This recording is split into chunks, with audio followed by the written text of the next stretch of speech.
Сәлеметсіздер ме, құрметті оқушылар? Бүгін біз сіздермен ойын жаттығуларын өткізетін боламыз. Ол ойын жаттығудың тақырыбы қандай деп ойлайсыздар? Осы ойын жаттығудың тақырыбын ашу үшін мен сіздерге бір видеоролик ұсынам. Сол видеоны сіздер көріп, өзара талқылап, және бүгінгі ойын жаттығудың тақырыбын ашсаңыздар. Дәл қазір терең тыныс алып, өзіңдегі уайым мен күмәннің, қорқыныш пен күйзелістің демін сыртқа шығарып, бойыңа тыныштықты енгіз. Ал енді мені тыңдашы. Сен айналаңда болып жатқан дүниенің ешбіріне сынбауың керек. Емтихан, отбасылық проблемалар, оқу жұмыстағы, түрлі қарым-қатынастағы қиындықтардың жан жарасы міндетті түрде жазылады. Бұл мәселелер уайымыңның бір тамшысына да тұрмайды. Соны түсін. Қанша қиналсаң да кері шегінбе. Керісінше алға қарай адымдап, қадамыңды нық бас. Математика, жаратылыстану және тағы басқа ғылымдар сенмен бірге өмір бақи болмайды. Және олар сенің бақытты өміріңнің кепілеті емес. Мәселе ақшада емес, ұбт-дағы балда немесе дипломыңның түсінде емес. Бар мәселе тек сенде. Тоқта, өзіңді тыңдашы. Өзіңе шекарадан шығып, өмір сүруге мүмкіндік бер. Сенің әлеміңнің орталығы тек өзің екеніңді түсін. Өзіңнің бақытың үшін күрес. Өмір сүруден, өзіңмен өзің болудан қорықпа. Және болашақты ойлай беруді доғар. Дәл қазіргі сәтпен өмір сүр.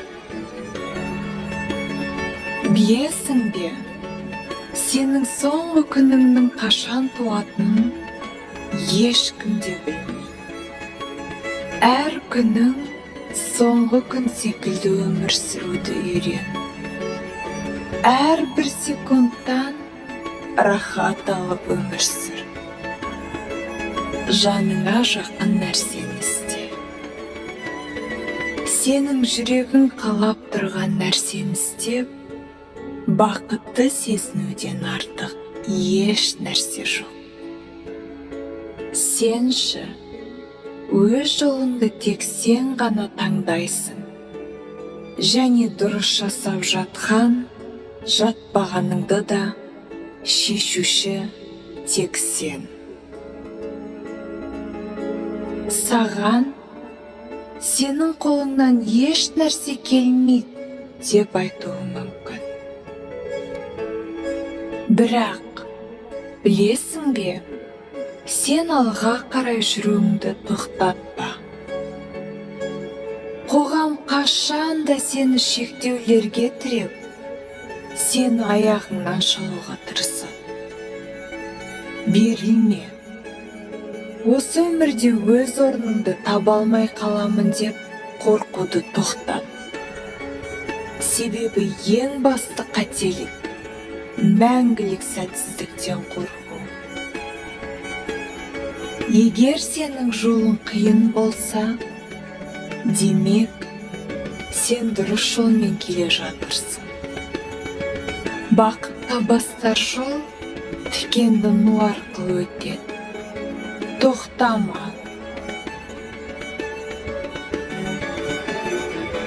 Өміріңде қандай жағдай болмасын, берілме, күресуді жалғастыр. Бәрі жақсы болады. Себебі ең ұзақ нөсер жаңбырдан кейін де артынша күн шығады. Сенің қолыңнан бәрі де келеді. Мен саған сенемін. Қайталап айтамын, дәл қазіргі сәтпен өмір сүр. Білесің бе, әрбір секундтан рахат алып өмір сүр. Сенің жүрегің қалап тұрған нәрсені жасап, жүрегіңді сезінуден артық сені бақытты қылатын еш нәрсе жоқ. Сенші, өз жолыңды тек сен ғана таңдайсың.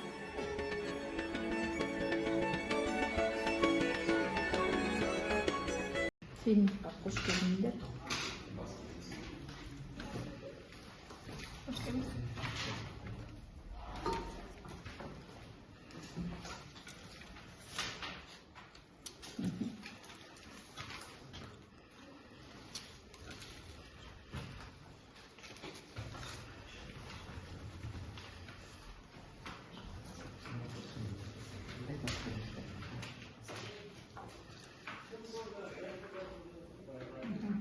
Жәрдем деп аталады.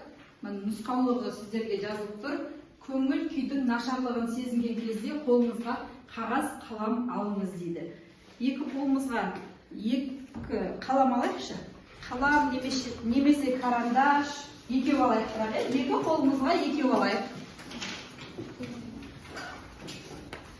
Екі қолымызға екі карандаш немесе қалам алайық. Кез келген бойымыздағы үрейді, қорқынышты шығарамыз қазір, я? Бұл біздің емтихан алдымыздағы кез келген адамда болатын қорқыныштың түрлері бар. Сол қорқыныштан арылу үшін алдылы қағаз қалам алдық. Енді сол қағаздың бетіне екі қолымызбен бірдей сызайық. Өкпе, реніш, ашу бәрін осы қағазға шығарып жатырмын деп сызғылай берейік. Бәрібір. Екі қолмен бойымыздағы өкпе, реніш, ашу бәрін осы қағазға шығарып жатырмын. Қолымыз шаршағанша қағазда. Қолымыз шаршағанша. Ашу білмес пе?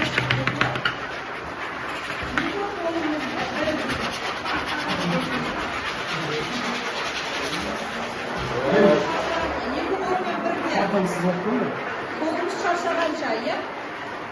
Арсеннің ішінде өкініш пен реніш болып қалған екен. Алып шығарайық. Нұрислам қалай шығарайық? Қағаз жылжып жатыр. Жақсы. Ал балалар, енді ішіміздегі өкпе, реніштің бәрін қағаз бетіне шығарған болсақ, енді сол қағазды болғаннан кейін қағазды не істер едіңіз? Ол енді өз ықтиярыңызда. Жыртасыз ба, өртейсіз ба, жоқ сақтап қоясыз ба? Бірақ өкпе, ренішті сақтамаған жөн, иә? Жақсы. Енді қағазды не істейміз?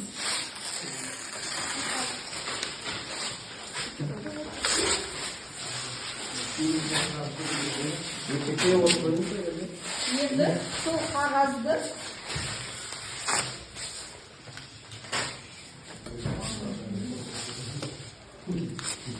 ешкімге ішімізде өкпе, реніш қалдырмаймыз, балалар, иә? Ал білеміз ба, ішінде өкпе, реніші бар адамдарда ауру түрлерін пайда болатын білеміз ба? Естігеніміз бар ма ондайды? Иә? Кез келген жеріміз ауырса, мысалы, басымыз ауырса, беліміз ауырса, оның бәрі осы ішіміздегі өкпе, реніштің әсерінен болады екен. Оны ғалымдар дәлелдеген, психологиялық тұрғыдан да дәлелденген екен. Енді балалар, ашу, ренішті шығарудың тағы да бірден бір әдісі, ол мына шар үрлеу арқылы екен. Ондай болса бәріміз орнымыздан тұрайық. Я, ортаға, қатарға тұрайықшы. Ортаға бір-бірімізге қарап тұрайық.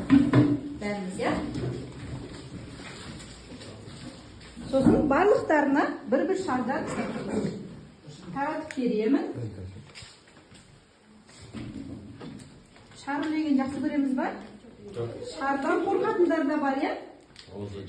Ал енді біз қазір осы шарға барлық ыза, жаңағы өкініш, тағы да не дейді, бойымыздағы жиналған агрессия бәрін осы шардан шығаратын боламыз. Қазір бәріміз шарды үрлейміз.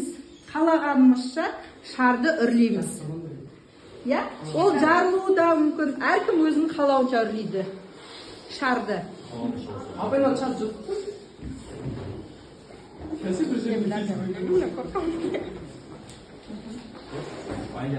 Ал үрлейміз балалар. Бәріміз шарды үрлейміз. Қалауымызша. Жоқ, байламаймыз. Қалауымызша үрлейміз да, соны ұстап тұрамыз.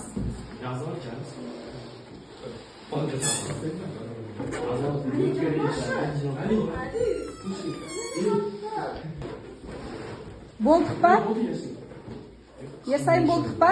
Ал енді тыныш балалар, кімнің шарды қандай көлемде үрлеген бір-бірімізге қарайықшы. Кім шығарып жатыр? Қай көлемде үрлегенін қарайықшы өзіміз жан-жағымызға, кімнің шары қандай. Ал енді баға берейге, ең үлкен шардың иесі Али. Алидің ішінде не көп?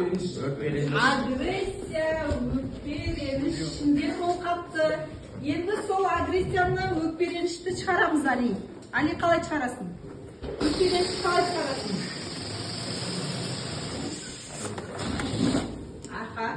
Ал құрметті оқушылар, қазір мен сіздердің назарларыңызға бір видео ролик ұсынғалы тұрмын.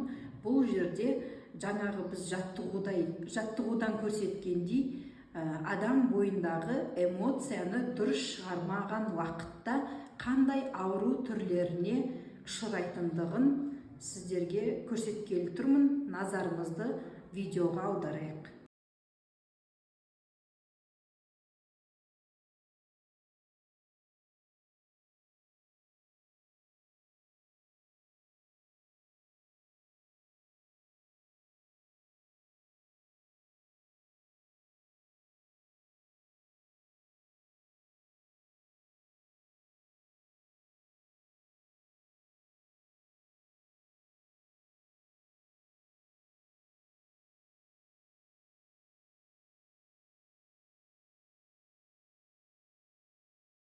Енді балалар шардың желін шығардық, я? Бағана мен айтқан болатынмын бұл жаттығудың басында. Кімнің шары үлкен, сол оқушының ішінде біреу деген бір өкпе, реніш, немесе ашу болуы мүмкін деп, я? Енді біздің қазір арамызда ең үлкен шарды үрлеген ол Али болды, я? Али, бері қарай келсеңіз. Қазір біз Алидің көзін байлаймыз, я? Содан кейін мен Алиді ортаға алып барып, оқушыларға мына оқушыма деп таңдау жаса деп сұраймын, я? Содан кейін сол таңдау жасаған кісіде ашуын кімге аламай тұрсын, сол кісіге бүкіл ашуын шығарасың. Жақсы ма? Айтқым келген бәрін айтасың, ішінде еш нәрсе сақтамайсың. Жақсы ма? Қай адамға ашуын шығарың деп. Кел. Ұстауға болмайды. Осы адамға ма? Иә. Мен саған сенгем деген сияқты айтуға болады ғой. Сенің ол істеген жарамайды. Мен сенден ондай күтпедім деп. Қызғанша. Сен де күнің маған жетсін. Жер домалақ айналып көреді Қытай. Біліп тұрсың ба кімге айтып жатқанды? Дауысын таптым, Айбол. Айболды айта алмай жүрген. Негізі ол Айбол емес, басқа біреуге. Жақсы. Балалар, бізде шарды үлкен қылып ораған, ішінде ашуға толып қалған тағы да бір оқушымыз бар екен. Ол кісі Арсен мырза. Қазір қалаған оқушыға іштегі өкпе ренішті шығаратын болады. Ал енді балалар, Орнымызды ауыстырайық, иә? Арсен артқа қарай жүре. Орындарын ауыстырайық. Сөйлемейміз. Аха. Ал енді Арсен жүре ғой. Жүре ғой. Қай адамға тоқтайсың? Қалаған жерінде тоқтай аласың. Қай адамға? Нағыз ма? Жақсы. Нашар адам екен. Нашар адам екен? Жақсы. Рахмет. Орындасың. Олар біз жаңағы жаттығу арқылы ішіміздегі агрессияны шығаруымыз керек болған. Шар үлкен балалар ішіндегі агрессиясын шығару үшін іштеріндегі ашуды жана ренішті білдірді. Ал сіздер білесіздер ме, мына шардың ішіндегі желін шығарған уақытта әркім әртүрлі шығарды. Мысалы Арсен жібере салды, біреу қысып, Нұрислам қысып шығарды. Ол біз ішіміздегі ашуды шығарған уақытта негізі жаймен шығаруымыз керек. Сол кезде жан жағымыздағы кісілерге біздің ешқандай зиянымыз тимейді. Ал егер біз ашуымызды бірден шығаратын болсақ, айғайлап немесе қол жүгіртуіміз де мүмкін, қатты ашуланған уақытта болады ғой. Әсіресе ұлдар қатты біледі, ондай кезде. Қатты ашулыққа салынбау керек, өйткені ертең ол адамды көрген кезде өзінің жасаған ісіне ұялмас үшін ашуды жайлап шығарған дұрыс деп ойлаймын. Келесі жаттығу бізде қорқыныштың түрлері деп аталады. Бұл жерде негізі адам баласының басын алып қаша алмайтын қорқыныштың 6 түрі бар екен. Ол қорқыныштан біз арыла алмайды екенбіз. Оның біріншісі денсаулық, екіншісі сын, үшіншісі махаббат, төртіншісі ақша, бесіншісі кәрілік, алтыншысы өлім болып саналады екен. Осы 6 нәрседен адам баласы қашып құтыла алмайды екен. Бірақ біз қашып құтыла алмағандықтан біз оны қалай бар, солай өзіміз қабылдай білуіміз керек екен. Қазір мен сіздерге 7 парақтан таратып берем. Оның 7 парақтың біріншісі мен деп жазасыздар да, сол парақтың үстіне тұрасыздар. Одан кейін қалған 6 параққа бойларыңыздағы жаңағы өкініш, ашу, кек, тағы да қандай бойларыңызда қорқыныш бар, соны қалған 6 параққа жазамыз да үстіне шығып тұрамыз. Бірақ ішімізден сол жаңағы ашуымызды, замызды, кегімізді ойлап тұрамыз да, соның үстіне тұрып қағазды басамыз. Жақсы ма? Түсінікті ма мен айтқаным? Ең бірінші парақта мен деп жазылады. Ол мен деген үстінде сіздер аяқпен басып тұрасыздар. Содан кейін кезек-кезек 6 парақты қойып шығатын боламыз. Қорқыныш. Мен просто... Біреуіне мысал, біреуіне өлімдеп жазатын, біреуіне... Енді ол сендердің қолдарындағы емес қой. Енді одан көп болса, көп қағаз берем. Мынаған мен деп жазасың біреусіне. Қалған үшеуіне кез келген бойындағы қорқыныштың түрін. Мысалы, мен ақшадан қорқам, мен махаббаттан қорқам, денсаулықпен сынауым мүмкін,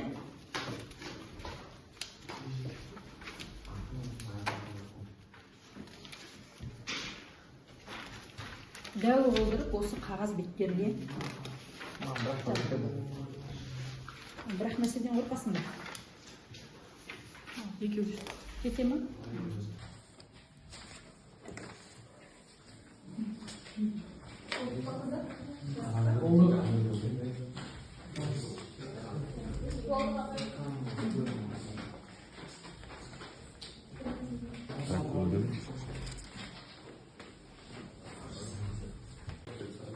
Ал балалар, онда бәріміз болсақ, келеміз, ортаға шығамыз, қағазды қолға аламыз, ортаға шығамыз.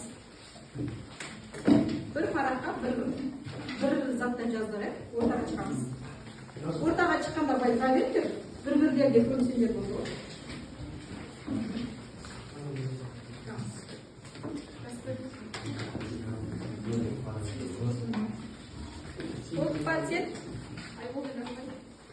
Бір-бірімізге кедергі келтірмейтіндей тұрайық балалар, бәріміз тұрған болсақ, онда мен деген жазуды аяғымыздың астына қоямыз. Мен деген жазудың үстінде тұрамыз. Мен деген жазудың үстіне тұрамыз. Енді әркім көзімізді жұмамыз, денемізді бос ұстаймыз да, ішімізден әркім өзінің аты жөнін айтады. Бірақ ішімізден айтамыз, өздерінің жеке тұлға екендеріңді,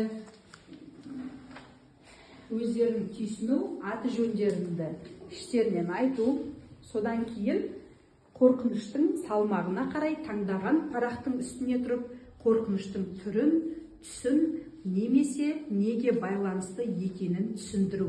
Қазір қолымыздағы парақтың ішінен салмағына қарай ең қатты қорқатын қорқыныш түрін аяғымыздың астына қоямыз. Сол қорқынышты көзімізге елестетеміз.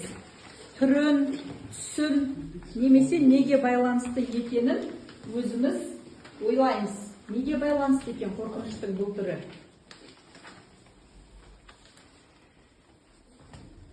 Жақсы. Келесі қорқыныштың түрін салмағына қарай бар болса әрине.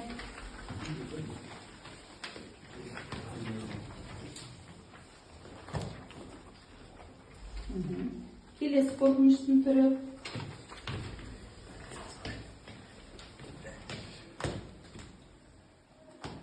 Жақсы. Тағы да кімде тағы да бір қорқыныштың түрі бар? Асылда бар ма? Ешкімде жоқ па? Жақсы. Онда аяқтың астында қағазды алып, оны да жыртып, қоқыс шелегіне тастайық. Көзімді аша беремін бе? Көзімізді аша береміз. Бәріміз жұмып тұрмыз. Дұрыс қой, енді жұмып, іштен ойлау керек қой қорқыныштың түрі. Қандай қорқыныштың түрін жазғанымызды?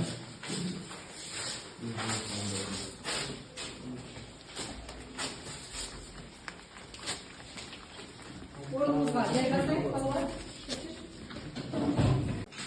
Ал балалар, енді бұл сіздердің қорқыныштарыңыз, парақ бетіне түсірген қорқыныштарыңыз. Бұл солай болу керек. Одан сіз қашып құтыла алмайсыз. Оны осы күнге дейін қабылдадыңыз ғой, бойыңызда сақтадыңыз ғой. Ол болу керек және ол болады да. Осылай болуын сізге жазған. Оны сіз бүгін қабылдадыңыз. Қазір қабылда. Қорқыныш қай жеріңізде тұр, сол жеріңізге қолымызды қойып, терең демаламыз. Ауаны ішке түсіреміз де жайлап, 10 рет ішімізден санап, болды, тоқта, жетеді деп бұйрық беру. Әрбір адам өз денесін, 12 мүшесін, санасын, ақыл ойын өзі басқаруы керек. Ал енді біздің қорқынышымыз қай жерде? Қай жерде қорқынышымыз? Миымызда ма? Жүрегімізде ма? Может, аяғымызда шығар? Сол жерімізді ұстаймыз да, көзімізді жұмамыз бәріміз. Ішімізден 10 рет санаймыз. Айдол, сіздің қорқынышыңыз қай жерде? Қолда ма? Жақсы. Қорқынышымыз қай жерде? Сол жерімізді ұстаймыз, көзімізді жұмамыз. Ішімізден 10 рет санап шығамыз. Ішімізден 10 рет санап шығамыз.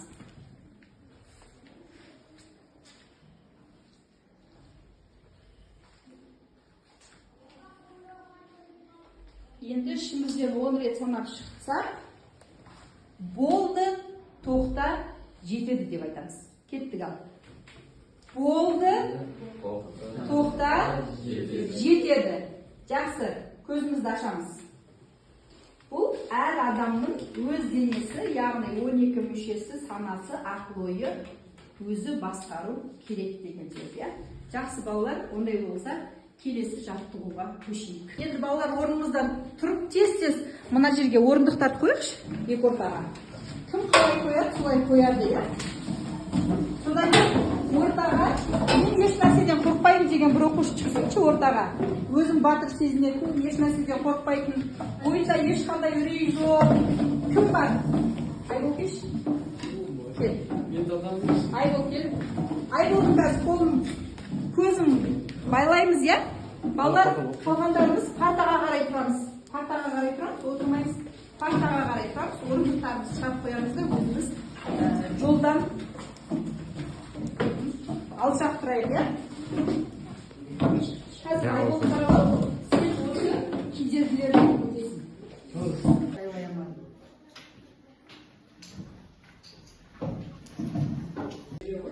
Енді мына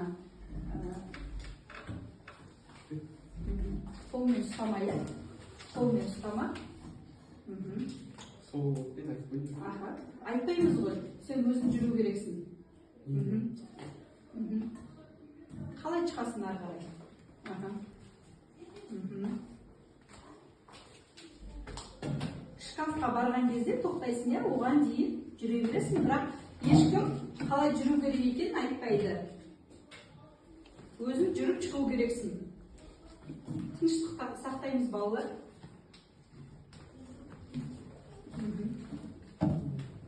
Аха.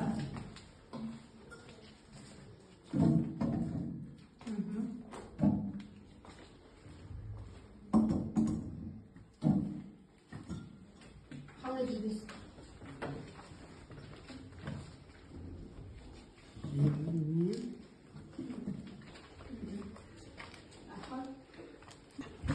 Жақсы. Рахмет, Айбол, көзіңді аша берсең болады. Кеттік, келесі бала. Болды. Енді өзіміз кедергі келтірмейміз, иә? Өзіміз кедергі келтірмейміз. Алшақ тұрамыз орындықтан. Аха, көзіміз жұмылып тұр, еш нәрсе көрмейміз, иә?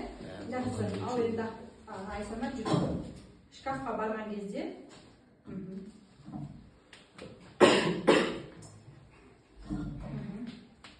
Қалай жүреміз? Қалай жүреміз?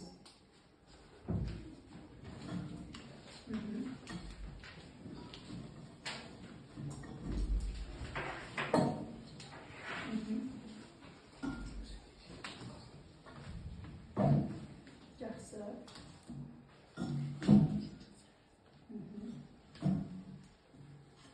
Қалай жүреміз?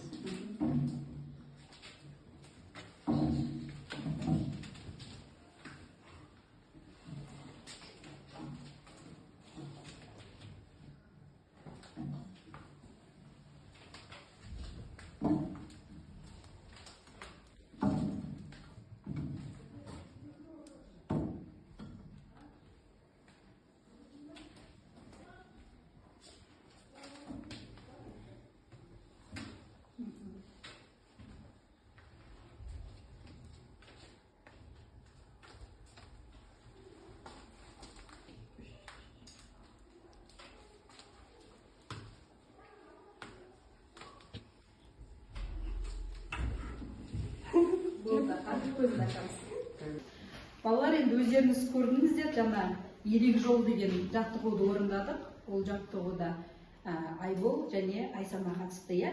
Айбол, сізге сұрақ. Сізге сұрақ. Жолдан жүріп өту қиын болды ма? Жоқ. Қиын болған жоқ. Көзіңді жұмып жүру қиын ба? Орташа. Орташа. Соғысып қалғанда не ойладың? Ойладым деген. Еш нәрсе ойлаған жоқсың, иә? Еш нәрсе ойына келмеді, иә? Жақсы, отыра ғой. Ал келесі біздің ерек жол жаттығуына қатысқан оқушымыз ол Айсана. Айсана, сізге сұрақ. Жолдан жүріп өту қиын болды ма? Орташа деп айтуға болады. Көзді жұмып жүру қиын ба? Өте қиын. Өте қиын. Соғысып қалғанда не ойладыңыз? Соғылып қалғанда орындықтарға. Ары қарай таба алмайым ба деген қорқыныш болды. Міне, осы ерек жол түпсіз қараңғылық сияқты. Бізді алда белгісіз жаңа өмір күтіп тұр. Ол жолдың терең шұңқыры, кедір-бұдыры, биік шыңы, даңғыл түзі болуы мүмкін. Сол жолдың қиындығы мен қызығын теңдей басып өтуге біз әр қашанда дайын болуымыз керек. Жаңа жаттығуды жүргізген кезде тағы да қандай ой келді бастарына? Қатыспаған оқушылардың бастарына бір ой келді ма? Сол жаттығу туралы. Өмірдегі бір оқиғамен немесе құбылыспен салыстыруға келе ме жаңағы жаттығу? Кім қалай ойлайды? Жаңағы жаттығуды ойнап жатқан кезде тағы да нені еске түсіруге болады өмірдегі? Қазіргі өздерінің бастарынан өтіп жатқан бір оқиға, сол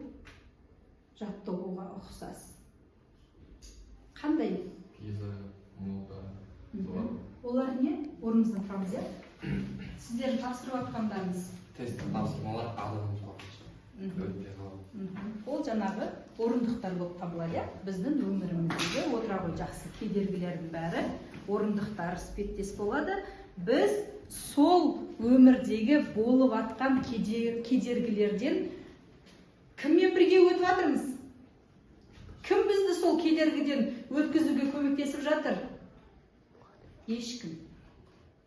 Біз өзіміз жалғыз қана сол кедергіден өтіп жатырмыз. Бұл кезде есіңізге не түседі? Өзіне деген сенімді. Әрине. Ол кезде Абай Құнанбаевтың өзіне сен өзіңді алып шығар, ақылың мен еңбегің екі жақтап деген Абай атамыздың сөзі есімізге түседі. Біздің соңғы жаттығуымыз толық тазару деп аталады.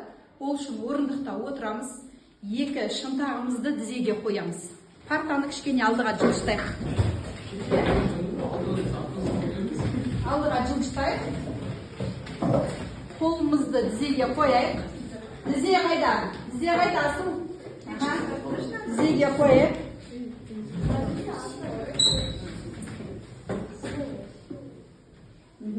Бәріміз отырдық па, балалар? Ой, мына шығасыз, ортаға шығасыз, орындығымен. Орындықтармен ортаға шығасыңдар. Тез. Ыңғайлы ма болса? Сен шыға сала ғой, шына ортаға қарай, орындығында. Асыл сен де шық. Сен партаға басын тұрып кетті ғой. Міне керемет. Енді бәріміз тіземізге шынтағымызды қойдық, иә? Енді көзімізді жұмамызда ауаны ішке тартып отырамыз. Ауаны ішке тартамыз. Ішке тартып болған соң қорқынышымды өзіме жинадым, қабылдадым деп ішімізден айтамыз. Қорқынышымды өзіме жинадым, қабылдадым деп айтамыз ішімізден. Енді сол мұрынды бекітеміз. Ауаны сыртқа шығарып отырып, сол мұрынды саусағымызбен бекітеміз. Енді ішімізден толық тазардым деп айтамыз. Екі жақты кезек-кезек 3 рет қайталап отырамыз. 3 рет қайталаймыз осы жаттығуды. Екі жақты кезек-кезек 3 рет қайталаймыз. Толық тазардым деп айтамыз. Жақсы. Рахмет, балалар. Осы жаттығуды күніне 5 рет қайталау керек. Және емтиханға кірердің алдында осы жаттығуды жасасақ, немесе емтихан үстінде отырған орнымызда осы жаттығуды жасауымызға болады, иә? Мысалы, машинаны жүргізу үшін оның алдымен не істейміз? От алдырамыз, содан кейін кілтін бұраймыз, иә? Бірден отырсақ, машина жүріп кетпейді ғой. Оны бірінші моторды қыздырып аламыз. Содан кейін қана машинаны жүргіземіз, иә? Сол сияқты адамның ішкі жан дүниесі де машина сияқты. Біз де барлық ақылымызбен, сана сезімімізді жұмыс істеу үшін алдын ала даярлауымыз керек. Ал балалар, енді біз ойын жаттығуларын орындап болсақ, онда қазір сіздермен кішігірім тест орындайық. Бұл тесттің тақырыбы өзін-өзі бағалау деңгейін анықтау тесті деп аталады. Бұл жерде сіздерге 31 сұрақтан тұратын тест орындайтын боламыз. Қазір мен сіздерге таратып берейін. Ал балалар, онда қазір сіздермен бір кішігірім тест орындайық. Бұл моральдық тұрақтылық тесті. 10 сұрақтан тұратын, әр қайсымыз өз ойымызды жазамыз, және бұл жерде тек қана «я» деген жауаптарыңыз үшін 1 балдан аласыздар, және тесттің артында сіздерге сауалнаманың нәтижесі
Ал құрметті оқушылар, ондай болса, біздің бүгінгі ойын тренингіміз соңына жетті.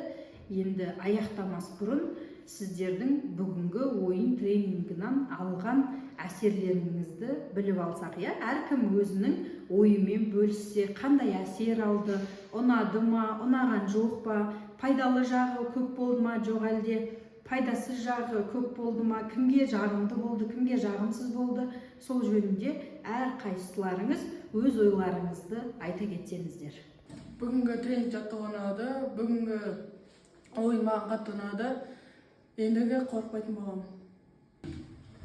Бүгінгі тренинг жақсы өтті. Мен ойын жаттығуының арқасында өз қорқынышымды жеңдім, және де өз-өзіме сендім.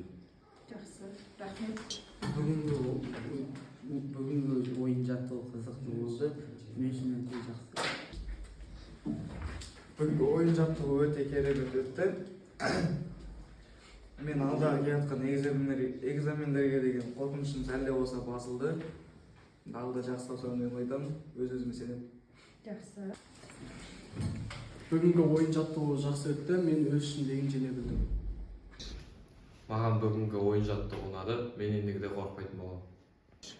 Маған осы бүгінгі тренинг қызықты өтті, және де мен өз қорқыныштарымды жеңе білдім, және де реніштерімді, өкпелерімді өзімде сақтамауды үйрендім. Бүгінгі тренинг маған қатты ұнады. Осы тренингте ойнатылған ойындар оқушыларға өзінің жақсы үлесін берді деген ойдамын. Мен осыдан кейін өзіме сенімді боламын. Маған бүгінгі тренинг қатты ұнады. Мен өзімнің өкпе реніштерімді сақтамауды үйрендім, және осы тренингтен көптеген нәрселерді үйрендім. Бүгінгі ойын жаттығуы маған көптеген өзіндік бір әсерлерін және де естеліктерін қалдырды деп өзіме сенімді түрде айта аламын. Себебі бүгінгі ойын жаттығуында апайымыздың ойнатқан ойындары, қолданған шаралары өте керемет, әрі көңілді, әрі қызықты болды. Мысалы, мен үшін ең керемет ұнаған ойындары ол мысалы барлығы бір шардан үрледік, және де соның ішінде кім ең үлкен шар, кім ең кішкентай шар үрлеу арқылы балалардың ойларын біле алдық, және де ол екі баланың біз кімге қандай реніші, қандай ойы бар, кімге қандай айтылмай жүрген сөздер бар екендігін де біле алдық. Одан кейінгі апайдың жаңағы жасатқан тапсырмасы қолымызға екі қаламды алып, қағазға екі қолымызбен сызу, және де оны жаңағы барлық ішіміздегі реніштердің барлығын осы қағазбен лақтыру деген тапсырмасы өте қатты ұнады. Мен бойымдағы барлық қорқынышымды, басқаларға деген ренішімді сол қағазға шығарып, қоқысқа тастадым. Және де алдағы уақыттағы экзаменге деген сенімділігімді арттырдым, және мен қандай балл алсам да мен өзіме сенімді, әрі жаңағы өзім сенімді түрде сол экзамен тапсыратыныма сенімдімін. Мен бүгінгі жаңағы ойын жаттығуынан көптеген керемет ойлар түйіп, өзіме деген сенімділігімді арттырдым. Бүгін біз сол мен өзіме сенемін деген тренинг өткіздік. Бұл тренингті өткізу арқылы осы менің сыныптастарым өздеріне бір көп ой түйді деп ойлаймын. Яғни жалпы өз-өзімді айта кететін болсам, мен осы тренингтен көп ой түйдім деп айтсам да болады. Мен осы ерек жол деген бір ойынға қатысқан болатынмын. Сол кезде ерек жолдан, яғни біз кедергілерден өту болған мақсатымыз. Сол кедергілерден өтетін кезде мен кейбір жолдарды таба алмай қалғам. Сол кезде менде келесі жолды, яғни бір шешімін таппай қалам ба деген қорқыныш болған менде. Содан кейін бір Самал апайдың айтқан бізге бір мотивация ретінде сөздер айтты бізге. Сол арқылы мен іште ойланып, өзімнің бір қорқынышымды жеңдім деп ойлаймын. Яғни сол ерек жол арқылы мен қандай ой түйдім. Әрбір алдыңа келген қиындыққа мойынбай, сынбай, сол қиындықтан өтуге тырысу керек, және де сынбау керек деген. Осы бізге апайдың әрбір жасаған ойындары біз үшін бір үлкен әсері мен бір ерекшеліктерін қалдырды деп айтсам да болады. Сол шар арқылы өзіміздің ішіміздегі өкпе реніштің шығарудың өзі оқушыларға қандай пайдасын тигізеді. Осы арқылы адамдар өздеріне сенімді түрде, яғни сенімге апарады. оқушылардың сенімділігін арттырады деп ойлаймын. Сол үшін менің ойымша осындай тренингтерді көп өткізу керек деп ойлаймын.